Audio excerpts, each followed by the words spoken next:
হে মানুষজন, খবরদার, মানুষের উপর জুলুম করো না। জুলুমের শাস্তি কত ভয়ঙ্কর, জুলুমের শাস্তি কত নির্মম, কত নিষ্ঠুর। আমাকে দেখো তোমরা, আমাকে দেখে শিক্ষা নাও, সাবধান হও হে সমাজের লোকরা। কি বলছে ওই লোকটা? কিসের শিক্ষা নিতে বলে? চলো গিয়ে জিজ্ঞাসা করি। কি হয়েছে ভাই আপনার? আপনি এমন করছেন কেন? কিছুই হয়নি আমার, এটা আমার প্রাপ্য পাপের ফসল, জুলুমের নির্মম পরিণতি। ভাই কিছুই তো বুঝতে পারছি না, একটু দয়া করে বিষয়টা খুলে বলবেন? কি হয়েছে ভাই আপনার? আপনারা শুনবেন ভাই, শুনবেন আমার জীবনের মর্মান্তিক কাহিনী? হ্যাঁ অবশ্যই। আপনি বললে অবশ্যই শুনবো।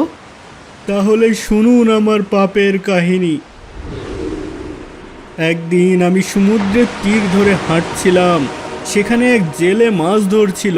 তার দুহাতে একটা বড় মাছ দেখে আমার চোখ আটকে যায়। আরে বাহ, কত বড় সোনালী রঙের মাছ, কি সুন্দর! এত সুন্দর মাছ আমি আগে কখনো তো দেখিনি। মাছটাকে আমি প্রাণ ভরে দেখলাম। তারপর হঠাৎ আমার মনে লোভ জাগলো, মাছটাকে আমি পেতে চাইলাম। মাছটাকে যদি আমি নিতে পারি বেশ ভালো হবে। ভাই, তোমার এই মাছটা আমার খুব পছন্দ হয়েছে, তুমি ওটা আমাকে দিয়ে দাও না। না ভাই, মাছটা আমি কাউকেই দেব না। কেন ভাই, কেন দিবা না? মাছটা যে আমার খুব পছন্দ হয়েছে। যদি এমনিতে না দাও তবে উপযুক্ত মূল্য দিচ্ছি। উপযুক্ত মূল্য কেন? 1000 দিরহাম দিলেও আমি এই মাছ হাতছাড়া করব না। কেন? মাছটার প্রতি আবার তোমার এত আগ্রহ কেন? তুমি মিয়া জেলে মানুষ, টাকা দিলে মাছ দিয়ে দিবা, এত নাটক করো কেন? না, মাছটা আমি সারাদিনে অনেক কষ্ট করে ধরেছি, আর তাছাড়া এটা আমারও অনেক পছন্দ হয়েছে। কষ্ট করে পাওয়া পছন্দের জিনিস কেউ হাতছাড়া করে? বাস রে, যত বড় মুখ নয় তত বড় কথা।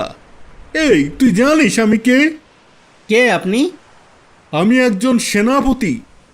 ও তুমি যেই হও না কেন, আমি কিছুতেই আমার মাছটা তোমাকে দেব না। দেখ, আমি সেনাপতি মানুষ, কিভাবে কাজ আদায় করতে হয় তা আমি ভালো করেই জানি। তাই নিজের যদি ভালো চাস তাহলে ভালোই ভালোই মাছটা দিয়ে দে, নইলে মাছ তো হারাবি, আবার পয়সাও পাবিনি। এটা কেমন কথা? আমার প্রিয় জিনিসকে আপনি জুলুম করে অন্যায়ভাবে নিয়ে যাবেন? আমি এসব জুলুম অন্যায় বুঝি না। আমার মাছটা পছন্দ হয়েছে, তাই আমার পরিবারের জন্য ওটা এখন আমি নেব। দেখেন, জুলুম করা ভালো না, আর এর পরিণতিও কিন্তু ভালো না। ভেবে দেখেছেন তো? এত ভাবাভাবির সময় আমার নাই। আর খারাপ পরিণতির কথা বলছিস, এসব আমি কখনোই পরোয়া করি না। আপনি কি আল্লাহকে একটু ভয় করেন না? আল্লাহ ভীরু কোনো লোকের পক্ষে তো এ ধরনের কথা সাজে না। দেখ, আমার কিন্তু ধৈর্যের বাঁধ ভেঙে যাচ্ছে। আমার মাছ আমি দেব না। এই দে, দে মাছ দে। এই বলে আমি লোকটার হাত থেকে মাছটি জোর করে ছিনিয়ে নিলাম আর হাঁটতে শুরু করলাম বাড়ির দিকে। কিন্তু লোকটিও নাছোড়বান্দা, সে আসতে থাকে আমার পিছু পিছু। আমার মাছ দেন, আমার মাছ ফেরত দেন, আমার মাছ আমি নিয়ে যেতে দেব না। এই কি বললি? আহ আহ আমি তাকে জোরে একটা ধাক্কা দিতেই সে মাটিতে পড়ে যায় আর পাথরে লেগে তার মাথা ফেটে যায়। মাছ নিয়ে যেতে দেবে না। হে আল্লাহ, আমি দুর্বল অসহায়, তোমার এক সবল বান্দা আমার উপরে জুলুম করেছে, তুমি তো ভালোই দেখেছো। হে খোদা, তুমি আমাকে বানিয়েছো দুর্বল করে, আর ওই সিপাহীকে বানিয়েছো শক্তিশালী। হে খোদা, সে তার শক্তির সদ্ব্যবহার করেনি। হে পরওয়ারদিগার, সে আমার উপর জুলুম করেছে, অত্যাচার করেছে। তুমি তার বিচার করো, এমন বিচার করো যেন এর থেকে সবাই শিক্ষা নিতে পারে। কিরে, আল্লাহর কাছে প্রার্থনা করে তুই আমাকে ভয় দেখাচ্ছিস? মনে করিস আমি ভয় পাবো? হ্যাঁ, জুলুমের পরিণতির কথা একবারও আমার মাথায় আসেনি, বরং উল্টো রাগে আমার মাথা গরম হয়ে যায়। একজন সাধারণ জেলে হয়ে তুই আমার মতো সেনাপতির কথা অমান্য করিস? এই শয়তান, ভাগ ভাগ এখান থেকে। না, আমার মাছ না নিয়ে আমি যাব না। যাবি না? দাঁড়া। এই বলেই আমি তাকে আবার একটা জোরে ধাক্কা দিই। সে ধাক্কা খেয়ে একটা পাথরের উপরে পড়ে অজ্ঞান হয়ে যায়। লোকটার কোনো জ্ঞান ফেরানোর চেষ্টা না করে আমি সেখান থেকে চলে আসতে থাকি। ভালোই ভালোই দিয়ে দিলে তো আর মার খেতি না, ভালোর জগৎ নাই। আ আ আ আ মাছটা আমার আঙ্গুল কামড়ে ধরেছে রে। আ আ কি করি কি করি, ছাড়ানোও যায় না। আ আমার আঙ্গুল, আমার আঙ্গুল। আ ওমা, এই কি হলো? মাছের মুখে হাত দিয়ে আছো কেন? আরে মুখে দেইনি, মাছটা আঙ্গুল কামড়ে ধরেছে, ছাড়াতে পারছি না। আহ আহ কে চাপ দিচ্ছে, ব্যথা ব্যথা। এই কে কোথায় আছো? এদিকে আসো, একটু সাহায্য করো। এই কি হয়েছে কি হয়েছে কি হয়েছে? আরে আজব ঘটনা ঘটে গেছে, সেনাপতির হাতে মাছে কামড় দিয়েছে। মাছটাকে মেরে ফেললেই তো হয়। ওই সরো সরো, সরে দাঁড়াও, আমি মাছটাকে ছাড়িয়ে দিচ্ছি।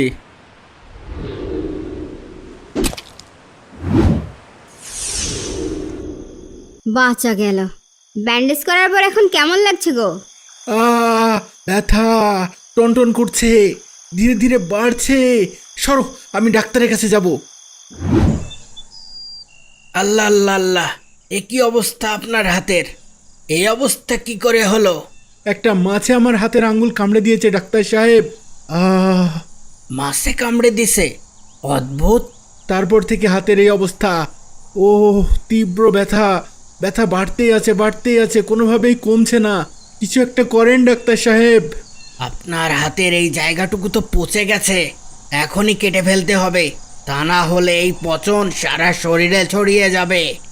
যা করার তাড়াতাড়ি করেন ডাক্তার, আর সহ্য করতে পারছি না। আহা, সামান্য একটা মাছের কামড়ের জন্য পুরো আঙ্গুলটাই কেটে ফেলতে হলো। তাও ব্যথা তো কমে না গো। ধীরে ধীরে কমবে হয়তো, ওষুধ খেতে থাকো। কি যন্ত্রণা, আস্তে আস্তে তো হাতের তালুতেও ছড়িয়ে পড়ছে। এমন হলে তো সারা শরীরে ছড়ে যাবে। তুমি না হয় আরেকবার ডাক্তারের কাছে যাও। ইয়াল্লাহ, এ কি অবস্থা! আর সহ্য করতে পারছি না ডাক্তার, কবজি পর্যন্ত কাটতে হবে। যতটুকু কাটার কাটেন। কিন্তু তারপরেও আমার রোগটি সারে না। আহা, আস্তে আস্তে পুরো শরীরেই ছড়িয়ে পড়তে শুরু করে। আর সে কি যন্ত্রণা! আমি আর সহ্য করতে না পেরে একটি জঙ্গলে চলে যাই। আমি চিৎকার করে কাঁদতে থাকি, কিন্তু আমার কান্না শোনার মতো কেউ সেখানে ছিল না। একটু পরে আমি সেখানেই ঘুমিয়ে পড়ি। সেনাপতি, এই সেনাপতি, কে কে?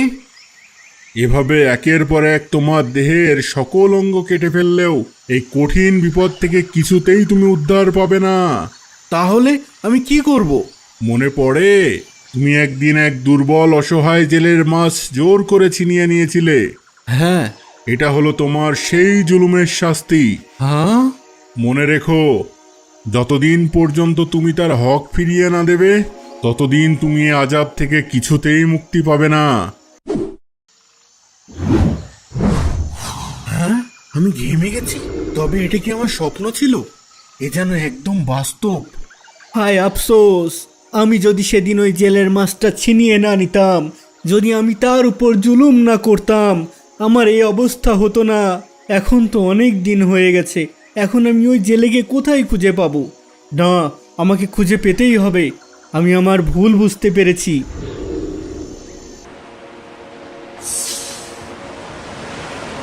এই সমুদ্রের ধারেই কোথাও সেই জেলে থাকার কথা। আরে ওই তো ওই জেলেটাই তো মনে হয় সেই জেলে। আমি নিশ্চিত এই সেই জেলে। আজ জালে প্রচুর মাছ আটকে পড়েছে, আলহামদুলিল্লাহ। হে আল্লাহর বান্দা, তুমি আমাকে ক্ষমা করে দাও। কে তুমি? তোমাকে তো চিনতে পারলাম না। আমি সেই হতভাগা সেনাপতি যে একদিন তোমার মাথায় আঘাত করে তোমার প্রিয় পছন্দের মাছটি ছিনিয়ে নিয়েছিল।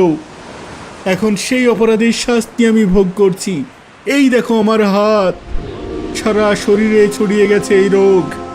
ইয়াল্লাহ, এ কি অবস্থা হয়েছে আপনার? এমন ভয়ানক অবস্থা থেকে আল্লাহ পাক সকলকে হেফাজত করুন।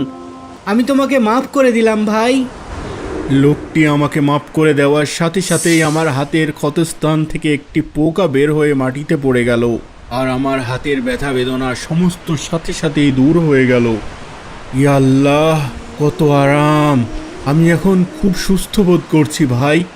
তোমাকে অনেক অনেক ধন্যবাদ ভাই। দাঁড়াও ভাই, একটু দাঁড়াও। হ্যাঁ ভাই। আমি আপনার উপরে বড় বেইনসাফি জুলুম করে ফেলেছি ভাই।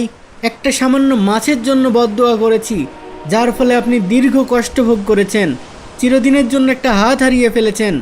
ভাই, জুলুমের শাস্তি যে এত কঠিন হয় আর এত তাড়াতাড়ি আসে তা আমার আগে জানা ছিল না। যদি জানতাম তবে কখনোই আমি বদদোয়া করতাম না ভাই। যদি জানতাম জুলুমের শাস্তি এত মারাত্মক আর যন্ত্রণাদায়ক, তবে কখনোই আমি জুলুম করতাম না। যা হবার তা তো হয়েই গেছে, আপনিও আমাকে মাফ করে দিয়েন ভাই। না ভাই, অপরাধ তো আমারই ছিল। আপনি আমার সাথে একটু আমার বাড়িতে চলেন। এই যে ভাই, এখানে 20,000 দিরহাম মুদ্রা আছে। এই দিরহামগুলো আপনি আপনার প্রতিবেশী আত্মীয় স্বজনের মাঝে বিলিয়ে দিয়েন, যাতে অন্তত এই উছিলায় আল্লাহ পাক আমাকে ক্ষমা করে দেন। ওই 20,000 দিরহাম মুদ্রা আমি আত্মীয় প্রতিবেশীদের মাঝে বিলিয়ে দিই। আর তারপর থেকে আমি মানুষদেরকে সতর্ক করতে চাই, কেউ যেন আর এই জুলুম না করে। আমার মতো কারো যেন এই পরিণতি না হয়। ইয়া আল্লাহ, এত তাড়াতাড়ি আসে জুলুমের শাস্তি? আর এত ভয়ঙ্কর হয়, আমার হাত কাঁপছে। এই ছিল আমার জুলুমের মর্মান্তিক পরিণতির গল্প। ইয়া আল্লাহ, আমাদের জুলুম করা থেকে বিরত রাখেন। আর এত অল্পতেই কাউকে বদদোয়া করা থেকেও বিরত রাখেন। আমিন।